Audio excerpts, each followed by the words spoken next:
Oh, Mr. Drake. How nice to see you again. Thanks, Dr. Gale. I thought you might like another installment for your book. You have one so soon? Right out of the oven.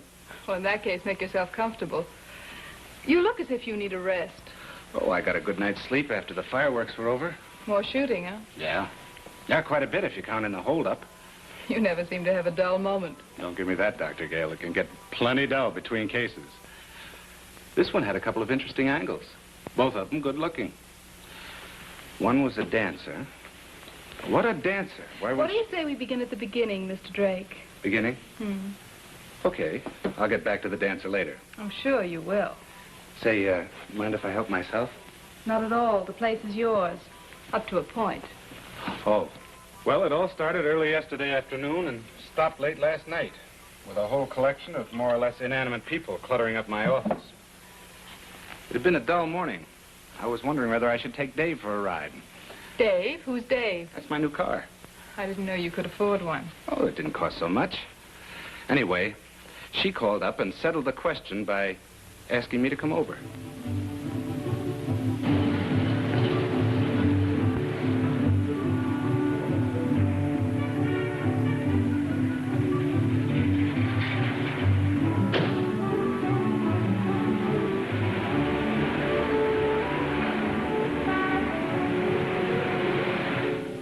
Quite a joint, all right. And she was as sleek as a town and country with the top down. Besides which, the look she threw me from those narrow greenish-colored eyes made me glad I'd shaved and put on my other clean shirt. Finally, she spoke. Mr. Drake? Yes? I'm Mrs. McElvery. Won't you sit down?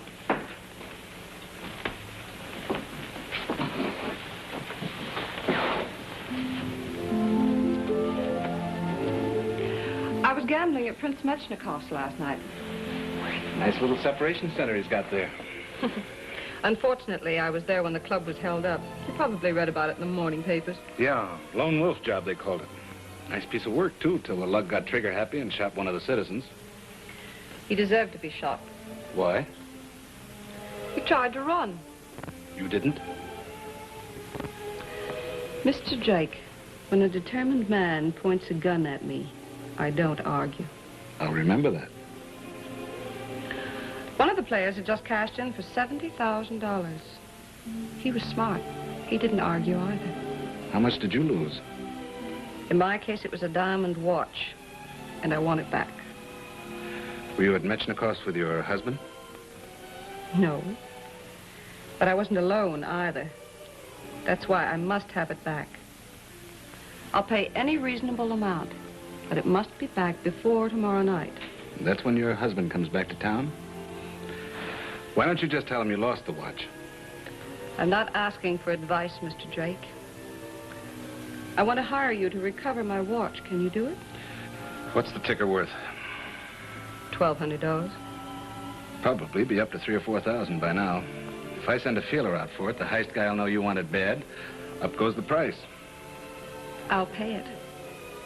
And by the way, my fees are $50 a day and expenses. Make it 100. If I'm going to be held up again, you might just as well get some of it, too. Where do I collect? My number is Arizona 72882. Don't bother writing it down. Just ask for Mrs. McElvery. Do you have a first name, or does one call you Mac for short? Just get my watch. My name is engraved on the back. Also, with love, Arnold. Shouldn't you be starting, Mr. Drake? People who like me call me Eddie. I won't like anybody until my watch is back on my wrist. I can almost hear it ticking.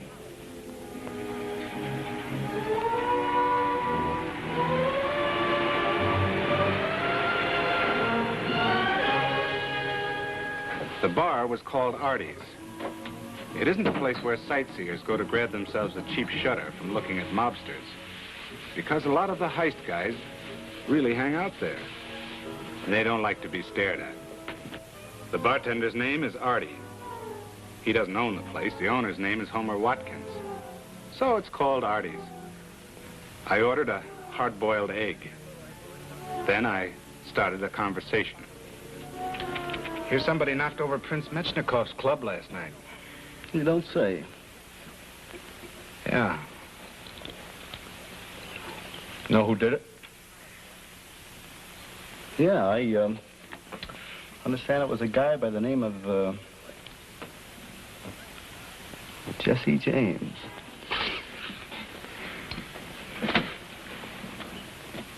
Salt for your egg, Mr. Drake? Thanks. If you should happen to run into Jesse, a friend of mine wants to buy her watch back for cash, but it's got to be tonight. Tonight, huh? Yeah. It's got "With Love, Arnold" engraved on the back. Well, I'd really like to help your friend, Drake, but I wouldn't have no connection. You see, nobody like that ever comes in here. I know, Artie. You wouldn't want that kind of trade. More salt, Mr. Drake. Thanks.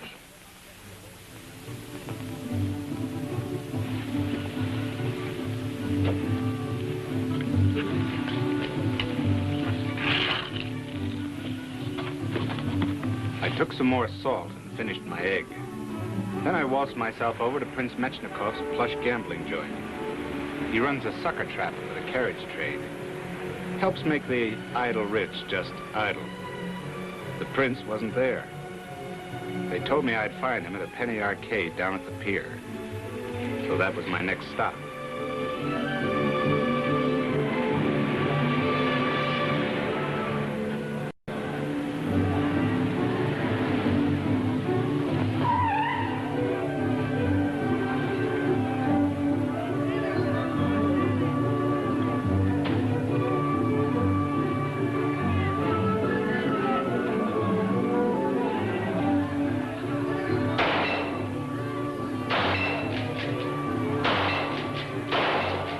Spotted the prince. He couldn't be anybody else. He was winging away at a set of defenseless ducks. He was good. The ducks didn't have a chance. Nice shooting, Your Highness. You call that shooting? That was how you say, stinks. Now in Russia, in the old country, there was shooting. Big game, little game, birds. What do you say that there? Peasants. So I hear. I also hear there was a neat little bit of shooting at your club last night. Yeah. You could hardly call that shooting. It was good enough to kill a guy. So? You killed a man. What is your life?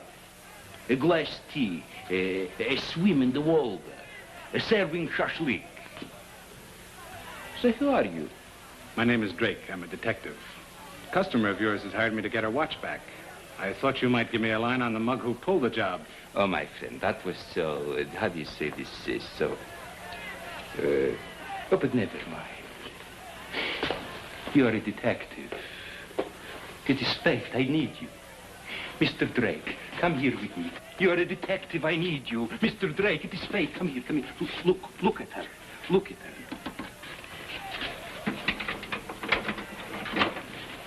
I want you to look at her very closely, Mr. Drake, very closely, at her face. Her face? Oh, yes, her face. I want you to remember that face, Mr. Drake. Why? Because I want you should find for me that girl. I didn't catch that last. I want you should find for me that girl.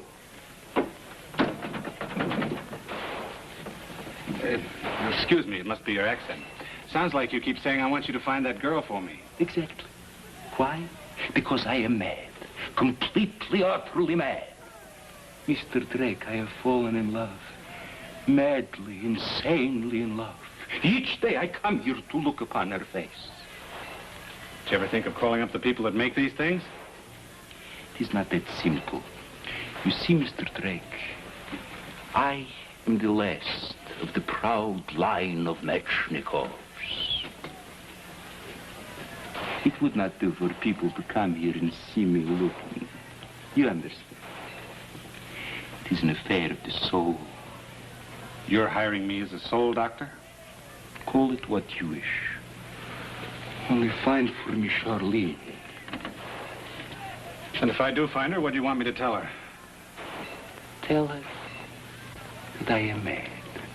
Completely, utterly mad. Uh-huh. With that, I couldn't argue. I hustled back to my office. With any luck, I should be getting a rumble from Artie the bartender. I didn't have long to wait. Hello, Drake. Artie. There's a letter here for you. Someone left it. I don't know who. Read it to me, Artie. Well, it says, the waltz will cost you 5 G's. Have the money ready when you rent a boat tonight at Fairmount Pier at 9. Make it big bills. That's what it says, Drake. Make sense? I wouldn't know, Artie. I wouldn't know.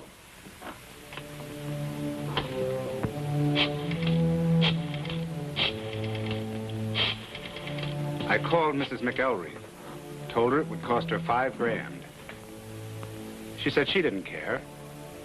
And I went over to pick up the cash.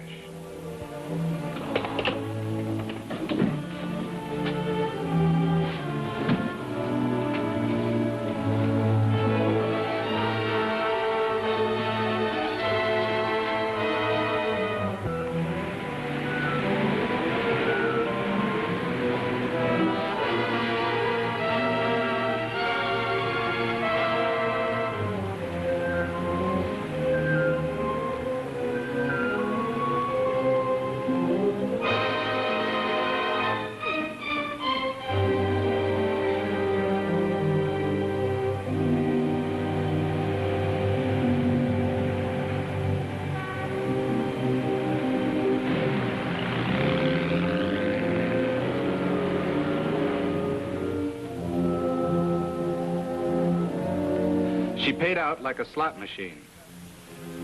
With the bills in my pocket, I rented a boat and headed out a little ways.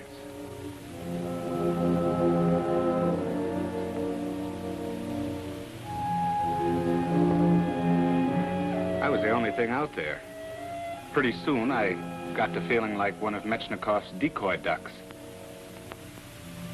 After half an hour of nothing happening, a chill began to work into my bones. So I ran the boat back to the dock.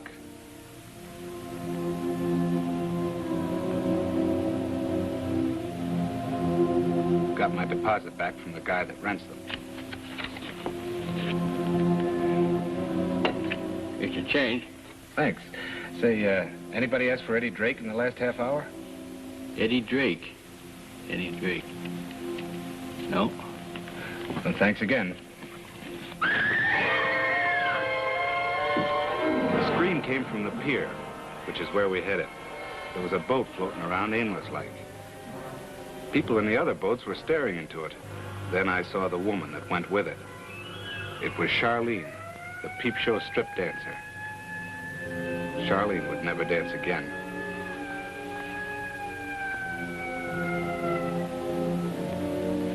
When I got far enough away not to be annoyed by police sirens, I called Mrs. Mack.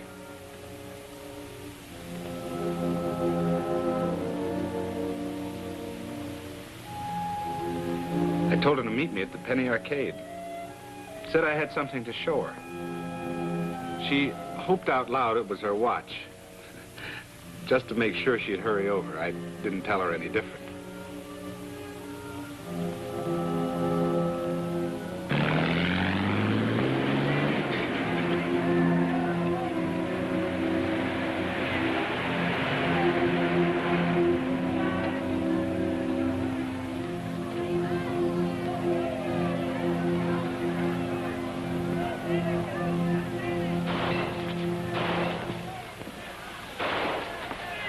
Where's my watch? It got away.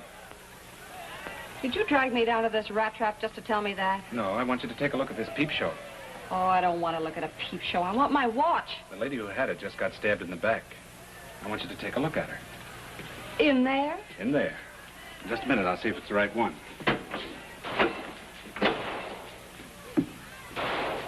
Well, you want me to look or don't you? Oh, yeah, take a look. Just a minute, I'll put in another nickel.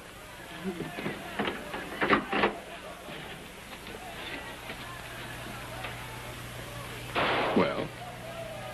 I've seen better figures. Yeah, where? In my mirror. Remind me to look there sometime. Not sure you'd appreciate it. Your tastes seem rather obvious. It all depends on my mood. I still don't know your first name. It's still on the back of my watch. So's Arnold's. Look, let's get one thing straight, Mr. Drake. My husband takes very good care of me financially. I have no intention of losing that. I know, that's what you're paying me for. What about this dancing person? Ever see her before? Not that I know of. How about Menchnikov's last night? I wouldn't have noticed her. Oh. Well, it was worth a try. My husband arrives home early tomorrow morning. Do you know what that means? I can guess. Maybe you should have behaved yourself in the first place. Maybe I should have hired myself an intelligent detective. Oh, you wouldn't want to do that. You wouldn't have anything in common. I find you exceedingly obnoxious, Mr. Drake. I feel sort of underpaid working for you, too.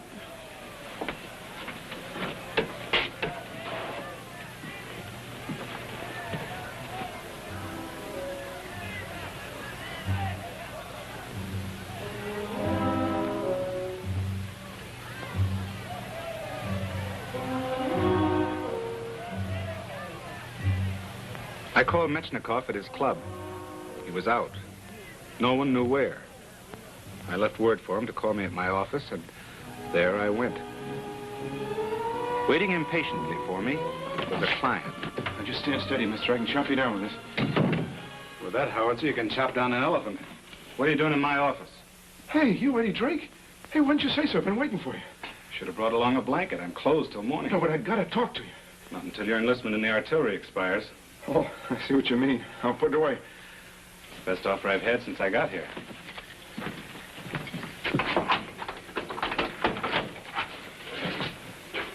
Come in. Sit down. Introduce yourself. Just call me Nixie. Drake, I'm gonna make a deal with you. I know where you can glom onto the loot from the Club Menchnikov. Yeah? I know where the crown jewels of Russia are buried. Oh, think I'm a punk, huh? Just a little punk with a big gun, 2-bit stoolie. With a big mouth. Yeah? Well, let me tell you something, Drake. I knocked over the club. I'm the guy that did it. Then you better get rid of that heater. The guy you chopped down with it died. That's what I come here for. Something awful phony about that. I didn't shoot nobody. The guy says different. He fell down dead. Somebody killed him. It wasn't me. You know how I know it wasn't me? Because I never carry no bullets. That's how I know it wasn't me. I going to buy myself a murder rap? Is there anybody else around here? No, just us. I'd like to pull down that shade. I ain't taking no chances. Drake! Drake! It had to be a rifle from a roof across the alley. Nixie had died with my name on his lips. But I didn't feel in the mood to get sentimental about it. No bullets. This was a fine time for Nixie to be out of bullets.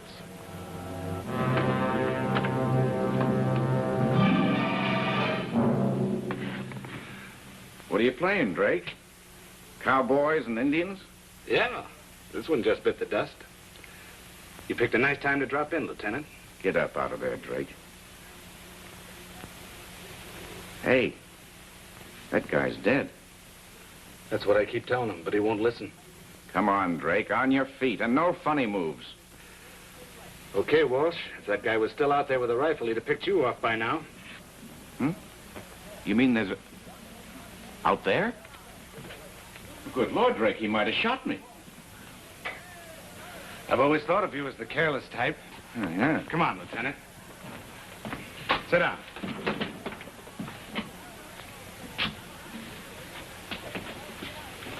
Now, what do you want?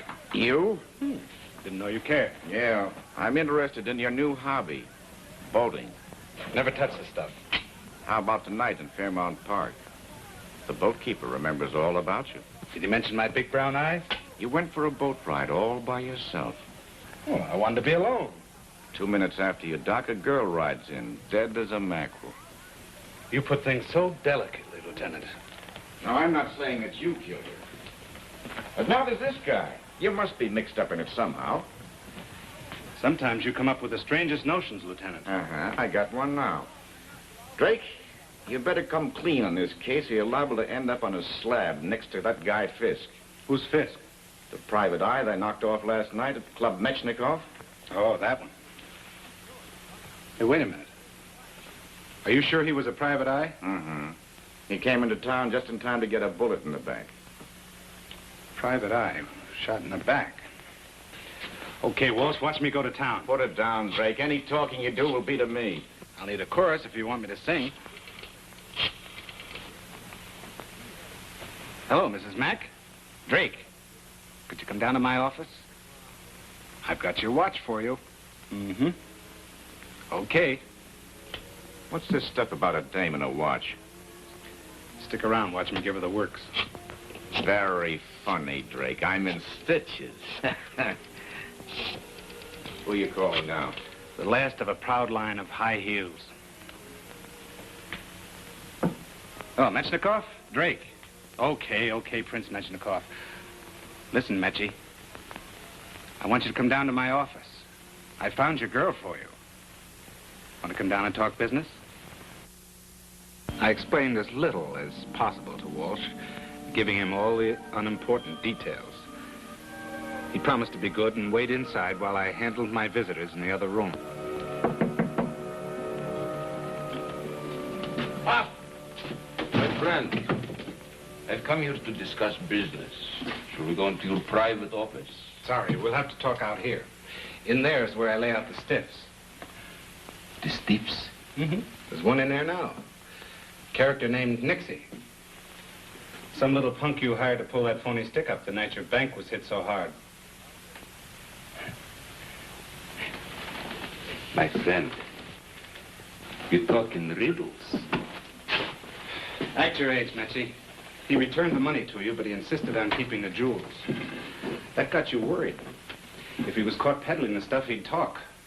So when he sent his girlfriend to sell me the watch, you got there first and traded it for a knife.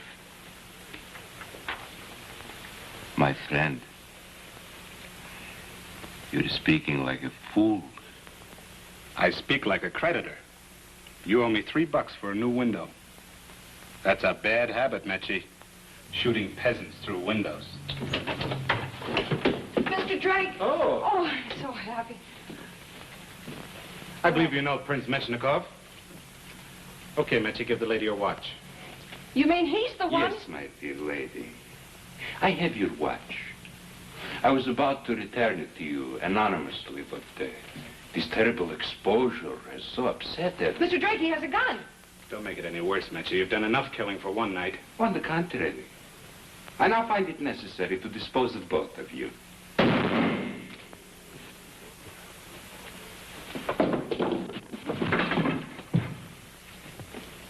Nice going, Mac. Ruined your handbag, though. Mr. Drake, please give me my watch. I mustn't be involved in this. Let me go. Not right away, lady.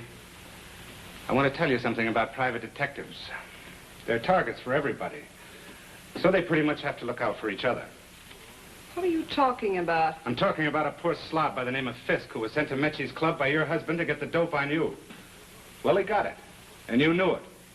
So during the confusion of the stick-up, you grabbed your chance, just like now, through your handbag.